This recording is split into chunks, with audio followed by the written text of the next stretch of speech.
اعوذ باللہ من الشیطان الرجیم الحمد للہ رب العالمین والصلاۃ والسلام علی اشرف المرسلین سیدنا و نبینا محمد وعلی آلہ واصحابہ وازواجہ وذریاتہ واہل بیتہ اجمعین ومن تبعہ بإحسان الی یوم الدین اللہم اجعلنا منہم یا رب العالمین آمین یا رب۔ اعوذ باللہ من الشیطان الرجیم رب اشرح لی صدری ویسر لی امری واحلل عقدۃ من لسانی یفقہوا قولی آمین یا رب۔ السلام علیکم ورحمۃ اللہ وبرکاتہ۔ الحمدللہ پچھلی نشست میں ہم لوگ سورۃ الرعد آیت نمبر 39 تک آئے تھے۔ آیت نمبر 39، آیت نمبر 38 میں اللہ رب العزت، اس وقت لوگ کہا کرتے آپ صلی اللہ علیہ وسلم کو کہ آپ کیسے رسول ہیں، آپ کے بیوی بچے ہیں، آپ بازاروں میں گھومتے ہیں۔ اس کا جواب اس آیت میں دیا گیا، آیت نمبر 38 میں، کہ ہم نے پہلے بھی رسولوں کو بھیجا آپ سے پہلے، اور ان کے لیے بھی ان کی بھی بیویاں تھیں، ان کے بھی بچے تھے۔ اور دوسرا ٹکڑا جس میں کہا جا رہا ہے کہ یہ آپ کے لیے اور کسی بھی رسول کے لیے یہ ممکن نہیں کہ وہ کوئی معجزہ لے آئے مگر اللہ کی ہی اجازت سے، اللہ کی ہی اذن سے۔ اور یہ تمام باتیں، ہر چیز کے بارے میں کتاب میں پہلے سے لکھا ہوا ہے، ہر ایک کا کب کیا ہونا ہے وہ پہلے سے موجود ہے۔ آیت نمبر 39 میں اللہ تعالیٰ فرماتے ہیں کہ اس میں سے اللہ تعالیٰ جو چاہتے ہیں مٹاتے ہیں، جو چاہتے ہیں ثابت رکھتے ہیں۔ اور اللہ کے پاس الکتاب ہے، اصل کتاب اللہ کے پاس ہے۔ اس کا ذکر پچھلی بار ہو چکا۔ یہ جو مٹانا اور ثابت رکھنا اللہ تعالیٰ کے صرف، یعنی یہ نہ سمجھیں کہ اللہ تعالیٰ کی خواہش پر منحصر ہے، بلکہ یہ اللہ تعالیٰ کے علم اور حکمت پر اس کا دار و مدار ہوتا ہے۔ جیسے آپ کو میں نے سنائی تھی وہ یہ حدیث کہ جو شخص چاہتا ہے کہ اس کی عمر میں اضافہ ہو، اس کی رزق میں اضافہ ہو، تو چاہیے کہ صلہ رحمی کرے۔ تو یہ اس طرح جو نہیں کرتے تو ظاہر ہے ان کو اس کا نقصان ہوتا ہے، اور جو کرتے ہیں وہ اللہ تعالیٰ سے ثابت رکھتے ہیں الکتاب میں۔ سبحان اللہ۔ اگلی آیت 40 یہ اس وقت تو مخاطب تھی نبی کریم صلی اللہ علیہ وسلم کے سے، آج یہ ہم سب لوگ مخاطب ہیں۔ یہ آیت جو بات کہی جا رہی ہے وہ یہ ہے، اعوذ باللہ من الشیطان الرجیم، وَإِمَّا نُرِيَنَّكَ بَعْضَ الَّذِي نَعِدُهُمْ وَنَتَوَفَّيَنَّكَ فَإِنَّمَا عَلَيْكَ الْبَلَاغُ وَعَلَيْنَا الْحِسَابُ۔ اللہ تعالیٰ فرما رہے ہیں کہ اگر جو وعدہ ان سے کیا جا رہا ہے، ان لوگوں سے، کن لوگوں سے؟ یہ کفر میں جو لوگ ایمان لانے کو تیار نہیں ہیں، ان کے حوالے سے بات کی جا رہی ہے۔ جو وعدے ان سے کیے جا رہے ہیں، اگر ہو سکتا ہے کہ ہم آپ کو دکھا دیں یا آپ کو نہ دکھائیں، آپ کی وفات ہو جائے، تو آپ کا کام بات کا پہنچانا ہے، اور حساب لینا میرا کام ہے۔ اس کا اللہ کا حساب اللہ تعالیٰ لیں گے۔ باتوں کا پہنچانا، بتانا ہماری ذمہ داری ہے، ہم سب کے لیے ہے۔ یہ جو بھی لوگ غلط راستے پر ہیں ان کو جو صحیح بات ہے وہ بتانا چاہیے۔ اگلی آیت، اولم یروا انا ناتی الارض ننقصها من اطرافها، کیا یہ لوگ نہیں دیکھتے کہ ہم زمین کو اس کے کناروں سے کم کرتے چلے جا رہے ہیں؟ واللہ یحکم لا معقب لحکمہ، اللہ ہی تعالیٰ فیصلہ کرنے والے ہیں، اور اس کے فیصلے کا کوئی اس پر کیا کہتے ہیں نظر ثانی کرنے والا کوئی نہیں۔ وہ سریع الحساب، اللہ تعالیٰ حساب میں بہت تیز ہے۔ یہ آیت نمبر 41 ہے۔ اس آیت میں جو بات کہی گئی، ایک تو اس کی یہ کہا گیا کہ یہ کفر کی طاقت کم ہوتی چلی جا رہی تھی جزیرہ نما عرب میں، لوگ آہستہ آہستہ ایمان قبول کر رہے تھے، وفد آ رہے تھے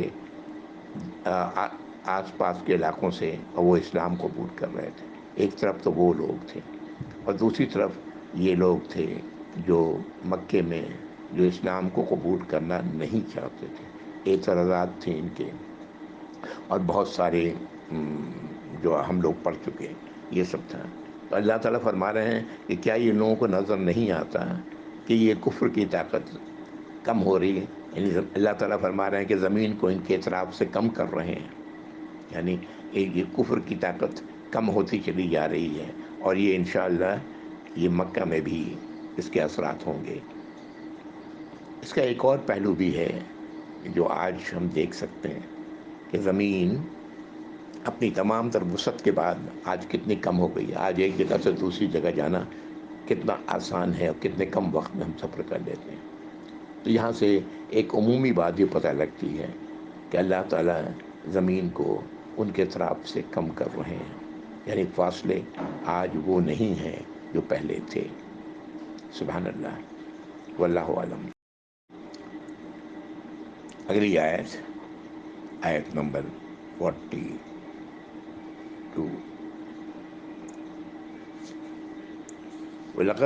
وَقَدْ مَكَرَ الَّذِينَ مِنْ قَبْلِهِمْ فَلِلَّهِ الْمَكْرُ جَمِيعًا۔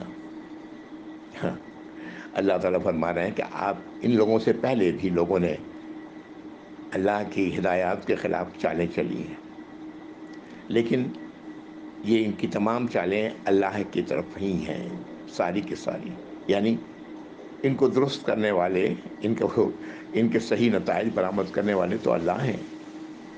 یعلم ما تکسب کل نفس، اللہ تو جانتے ہیں کہ ہر نفس کیا کمائی کرے گی یا کرتی ہے۔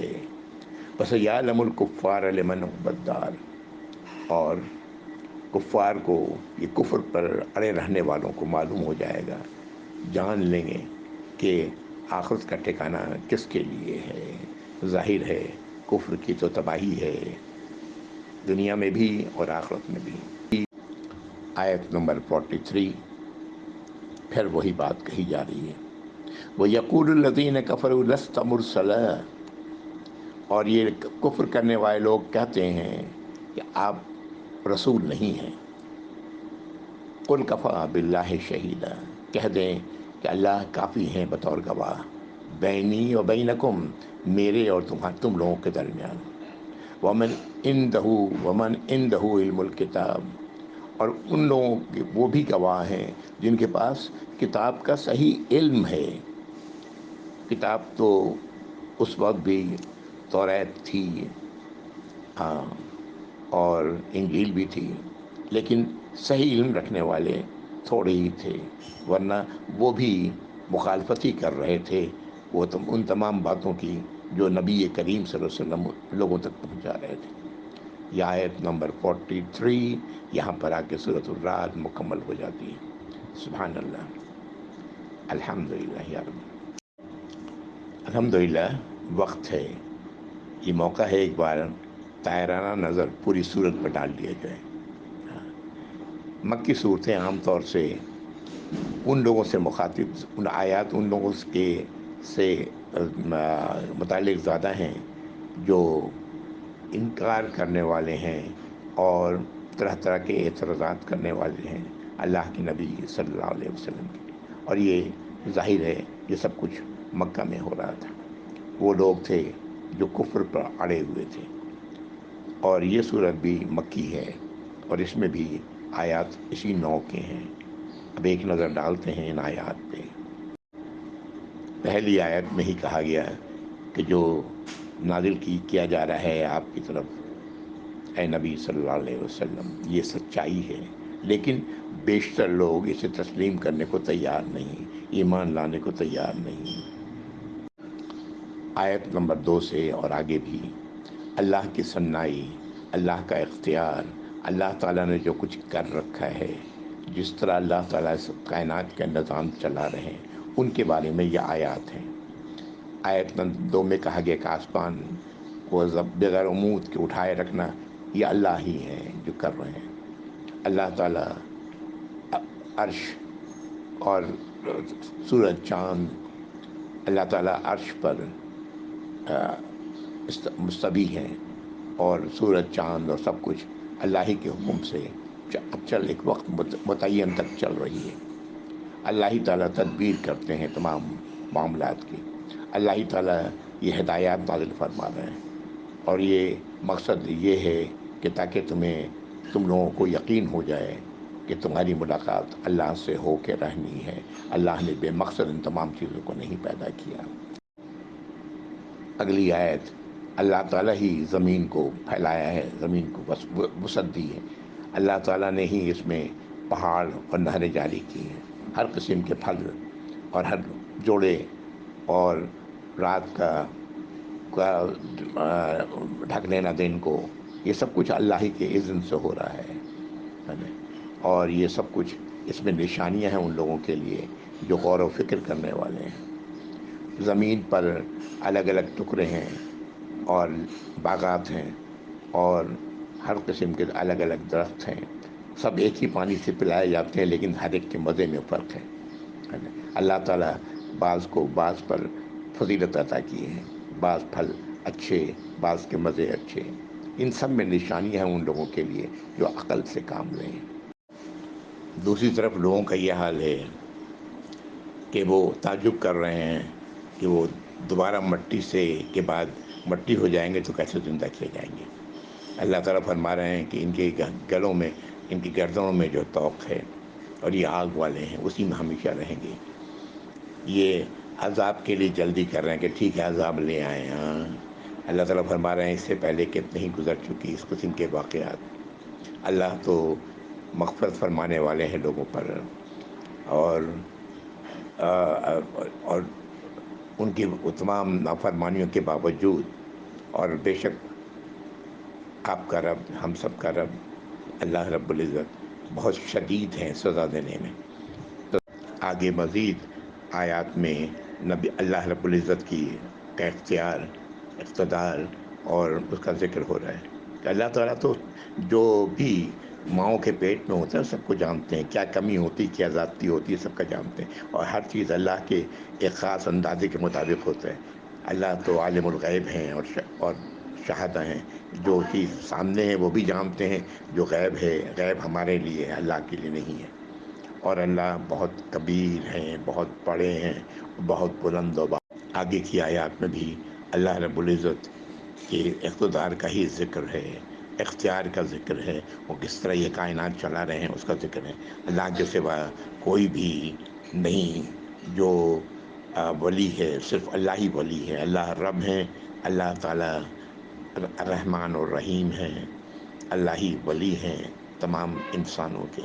یہ مزید بادلوں کے بارے میں، بجلی کے بارے میں جو ہم دیکھتے ہیں آسمانوں میں، اور کس طرح وہ فرشتے خوف سے جب کڑک ہوتی ہے تو کس طرح خوف زدہ ہوتے ہیں، اور اللہ سے تو فرشتے بھی خوف زدہ ہیں، جبکہ ہم انسان، ہماری حالت کچھ اور ہی ہے، ہمیں اللہ کے مقام کا احساس ہی نہیں، اور ہم بے خوف ہیں۔ آج حق کی طرف بلانا یہ اللہ ہی کا کام ہے، اور وہی ہے جو دعاؤں کو قبول فرماتے ہیں۔ اور دوسرے جو بھی ہیں جن کو انہوں نے الہ بنا رکھا ہے، جن سے یہ دعائیں کرتے ہیں، وہ تو کچھ بھی نہیں کر سکتے۔ وہ ایسا ہی ہے معاملہ جیسے ہاتھ بڑھائیں پانی کی طرف کہ منہ میں پانی آ جائے اور پانی نہیں آئے گا۔ کافروں کی یہ تمام دعائیں سب بیکار ہیں، بے مقصد ہیں۔ اللہ ہی کی اطاعت کر رہی ہیں سب کچھ جو آسمانوں و زمین میں ہے، اور سائے بھی صبح اور شام۔ پھر اللہ نے مثال سے بات کو سمجھائی ہے، آیت نمبر 16 اور اس کے بعد کی آیات میں ایک نہیں کئی مثال ہیں۔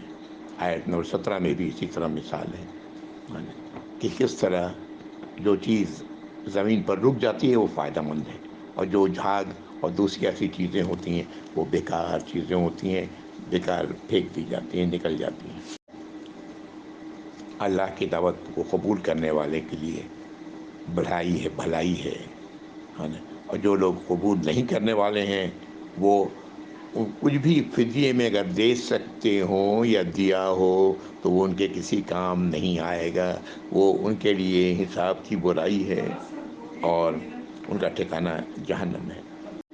آگے آیات میں اللہ تعالیٰ ذکر کر رہے ہیں وہ لوگ جو عقل والے ہیں، ان کا معاملہ یہ ہے کہ اللہ سے کیے گئے عہد کو پورا کرتے ہیں، اپنے کیے ہوئے عہد میں کوئی کمی نہیں کرتے، جو اللہ نے جن چیزوں کو جوڑنے کے لیے کہا ہے انہیں جوڑتے ہیں، اللہ اپنے رب سے ڈرتے ہوتے ہیں اور حساب کی برائی سے خائف ہوتے ہیں، اور یہ لوگ صبر سے کام لیتے ہیں اللہ کی رضا کے لیے، نماز قائم کرتے ہیں اور خرچ کرتے ہیں اس میں سے جس میں جو اللہ نے دیا ہے، اعلانیہ بھی اور چھپا کے بھی، اور برائی کو اچھائی سے دور کرتے ہیں۔ یہ ہیں وہ لوگ جن کے لیے بہترین ٹھکانہ ہے آخرت میں، جنت ہیں ہمیشہ کے لیے، وہاں وہ بھی ہوں گے، ان کے آبا و اجداد، ان کی بیویاں، ان کے بچے اور دوسرے تمام لوگ جو صالح رہیں وہ سب کے سب ان کے ساتھ ہوں گے، فرشتے ہر دروازے سے آئیں گے، انہیں سلام کریں گے۔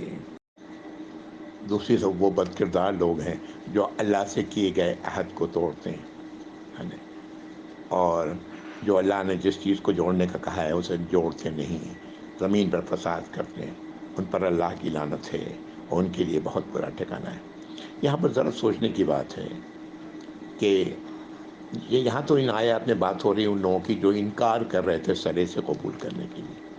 میں خود اپنے بارے میں اپنے آپ کو سامنے رکھتا ہوں، اللہ تعالیٰ کی یہ تمام باتیں ہم پڑھتے ہوئے چلے آئے ہیں، اور اس کے بعد یہ سب باتیں، اللہ کے اقتدار، اللہ کا اختیار، یہ ساری باتیں جاننے کے بعد اگر ہم اللہ کی اطاعت و فرمانبرداری، وہ خصوصیت ہمارے اندر نہیں ہے جس کا ذکر اللہ نے ابھی کیا پچھلی آیت میں، تو پھر اس کا کیا مطلب ہے؟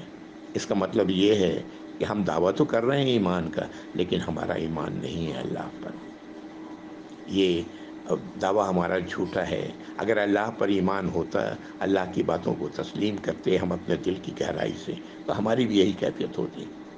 اور آج ہم ایسے لوگوں میں، ہم مسلمانوں میں ایسے بے شمار لوگ ہیں جو ایمان کا دعویٰ کرتے ہیں اور اللہ کی کھلی کھلی نافرمانیاں کرتے ہیں۔ یہ صریحاً اپنے ایمان کا وہ خود انکار کرنے والے لوگ ہیں۔ اللہ تعالی ہم سب کو اس بات کی سمجھ عطا فرمائے۔ دنیا میں رزق کی تقسیم یہ اللہ کا اپنا نظام ہے، دنیا کی زندگی تو بس زندگی ہے گزارنے والی، اصل گھر تو آخرت کا ہے۔ پھر وہ کفر کرنے والوں کا کہ جی یہ معجزہ ان پر کیوں نازل ہوتا ہے۔ اللہ تعالیٰ فرماتے ہیں کہ اللہ تعالیٰ جس سے چاہتے ہیں گمراہ کر دیتے ہیں اور جس سے چاہتے ہیں ہدایت دیتے ہیں۔ اسے ہدایت ملتی ہے جو اللہ کی طرف رخ کرتا ہے، اللہ سے ہدایت طلب کرتا ہے، اور اللہ کی ہدایات، اللہ کی رہنمائی، اللہ کی جو نصیحتیں ہیں یہ تو انسان کے دل کو مطمئن کرنے والی ہیں، اور یہی وہ ذریعہ ہے جو انسان کا قلب مطمئن رہتا ہے، ہمیشہ اللہ کا شاکر اور صابر رہتا ہے۔ ان سب کے باوجود پھر وہی انکار کی روش، اس کا ذکر اللہ تعالیٰ فرماتے ہیں کہ یہ کتاب پڑھی جا رہی ہے، جو وحی کی جا رہی ہے وہ اس کو آپ سنا رہے ہیں ان کو، اس کے باوجود یہ اللہ کے معاملے میں انکار کرنے والے ہیں، جبکہ اللہ ہی رب ہیں، اس کے علاوہ کوئی الہ نہیں، اور اسی پر توکل کیا جاتا ہے اور اسی کی طرف سب کا لوٹنا ہے۔ اگلی آیت میں یہ بات بتا دی گئی، آپ کا معجزہ یہ قرآن ہے۔ اگر سمجھ میں آ گئی بات تو الحمدللہ، اور اگر نہیں سمجھا ہے تو یہ اب مصیبتیں پڑیں گے ایسے لوگ جو اس بات کو تسلیم کرنے والے نہیں ہیں۔ اللہ کا وعدہ تو پکا ہے۔ آگے کی آیات میں بھی انہی لوگوں کی بات ہو رہی ہے کہ جن کو تم نے الہ بنا رکھا ہے، وہ کون ہے، کیا نام ہے ان کا؟ یہ سارا کا سارا ہے، اور اس طرح یہ اللہ کے راستے سے رک گئے ہیں۔ تو اللہ تعالیٰ ہی جسے گمراہ کر دیں، اس کی رہنمائی فرمانے والا کون ہے؟ یہ گمراہی ان کی اپنی وجہ سے ہے، اللہ تعالیٰ کسی کو گمراہ نہیں کرتے، خود گمراہی کے راستے پر ہی ڈٹے رہنے والے لوگ گمراہی ہوتے چلے جاتے ہیں۔ آگے اللہ تعالیٰ نے پھر وہی عذاب اور جنت کی مثال دونوں سامنے رکھی ہے کہ جنت کیا ہے اور دوسری طرف آگ ہے جو کافروں کے لیے ہے، ان لوگوں کے لیے جو آج انکار کرنے والے ہیں، مان نہیں رہے۔ پھر اللہ تعالیٰ آگے بتا رہے ہیں کہ جن کو تو کتاب دی گئی، جو کتاب پر یقین رکھنے والے ہیں، تو وہ تو خوش ہیں اس بات پر کہ ان کے رب کی طرف سے نازل ہو رہی ہے آپ پر آیات، ہدایات۔ اور دوسری طرف ان میں ایسے لوگ ہیں جو وہ اس کا انکار کرنے والے ہیں۔ ایسا ہی ہوتا ہے، یہ اس وقت جو لوگ تھے ان میں ایک گروہ تو اچھے اہل علم کا تھا، اور دوسرے گروہ وہ ایسے برے اہل علم کا تھا جس کا ذکر یہاں پر کیا گیا ہے۔ اور اللہ نے تمام یہ حکم عربی میں نازل کیا ہے، اور کہا جا رہا ہے کہ اگر ہم اور آپ ان کے طریقے پر، ان کی خواہشات پر اگر عمل کریں گے تو اللہ کے سوا اب کسی کو اپنا ولی، کسی کو اپنا مددگار نہیں پائیں گے۔ آیت نمبر 38 اور 39، یہ ابھی ہم لوگوں نے سنا کہ یہ رسولوں کے ساتھ یہ تصور کرنا کہ ان کے بیوی بچے نہیں ہوا کرتے، یہ غلط بات ہے، انسان ہے۔ اور اللہ تعالیٰ جو چاہتے ہیں اصل کتاب میں اسے مٹا دیتے ہیں، اور جو چاہتے ہیں اسے قائم رکھتے ہیں۔ یہ چاہنا اللہ کا، انسان کی اپنے اختیار کے نتیجے میں ہوتا ہے۔ کہ آج کی آیات تو آپ نے سن لی، آیت نمبر 43 تک، جو اس صورت کی آخری آیت۔ اب ذرا غور کریں اس پورے صورت کے اندر جو بات جس سے منع کیا جا رہا ہے وہ تو ایک ہی ہے کہ اللہ کے سوا کسی کو الہ مت بناؤ، اور اللہ کی اطاعت و فرما برداری کرو۔ اس کا انجام یہ ہوگا، اگر نہیں کرو گے تو انجام یہ ہے۔ یہ باتیں ہم سب کو سوچنا چاہیے اور ان پر غور کرنا چاہیے، اور دیکھنا چاہیے کہ ہم کہاں جا رہے ہیں۔ اگر اللہ تعالیٰ سمجھ عطا فرما دے مجھے، آپ کو، اور ان تمام لوگوں کو جو ایمان والے اپنے آپ کو کہتے ہیں، الحمدللہ ثم الحمدللہ۔ اور میں یہاں بات اپنی ختم کر رہا ہوں۔ اللہ سے دعا ہے کہ اللہ رب العزت ہم تمام ایمان والوں کو عقل و سمجھ عطا فرمائے، ان لوگوں میں شامل فرمائے جو اللہ کی رحمت اور مغفرت کے حقدار بنیں گی انشاءاللہ۔ وآخر دعوانا الحمدللہ رب العالمین، وصلی اللہ علی محمد وعلی آلہ واصحابہ وازواجہ وذریاتہ واہل بیتہ اجمعین ومن تبعہ بإحسان إلى يوم الدين، اللهم اجعلنا منهم يا رب العالمين۔ والسلام علیکم ورحمۃ اللہ وبرکاتہ، جزاکم اللہ خیر۔